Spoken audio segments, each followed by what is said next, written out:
All right, Tay, what's up, guys? Here we are. Now, this is a great opportunity when you get a win like this to play a value shot. This is a very tough shot, don't get me wrong. It will not be the easiest, but I'm thinking of maybe going cruiser. In fact, I could still switch back up the pro. So one of the things I can do is I can do 11-3. We can do 3 ball. And I can just store that value in, and then we can go cruiser. And you can see we'll just still do this adjustment. But what this is going to let me do is going to let me put the target just a little bit shorter than I would have been able to otherwise. Now you have to keep in mind this ball guide is very much going to collapse down. Now I'll typically stay pretty close to a min adjustment here. And it doesn't have to do with where I'm pulling the target to. Now in terms of my adjustment, I probably am, after I pull my rings, going to be way up here at a 9. However, this hole is so uphill that I'm thinking, somewhere around here is a much better adjustment. So that's more or less why I'm just going to do nothing and just kind of use that min value. More than anything, I'm just trying to get close, because you're going to see this ball guide is just going to really, really, really, really collapse down. And whatever way the wind is pointed, as you can see, it's pointed just a hair to the right.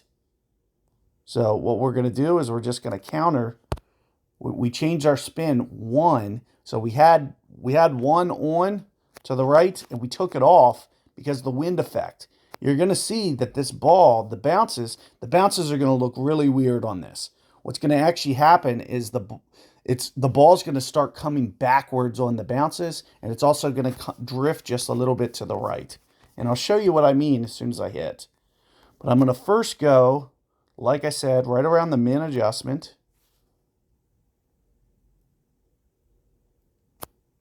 So that's about 7.6 right there, which is a little bit more than min, and it's what I showed you there with the slider. So if you didn't see that, that's basically the adjustment when I was doing that uphill, is essentially what I'm doing. Of course, don't forget to switch back to your spider ball, because that's the wind that we have. That's one of the biggest reasons I brought spider, is in case I caught a great, it might still be okay. But look at this. It's really just coming backwards, and you can see that, with that wind effect, if that would have been pointed to the right more, it would have really started to take off to the right.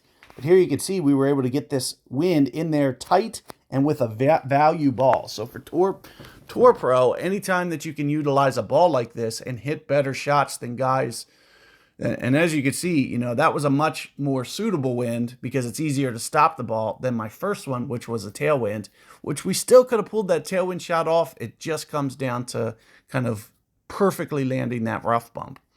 But all in all, this is still a really good side. It's going to be very hard to beat these numbers that I'm putting up because the elevation is just so challenging in this game. So conceptually, this is what you want to be thinking about. Good luck. I'll see you guys on the next one.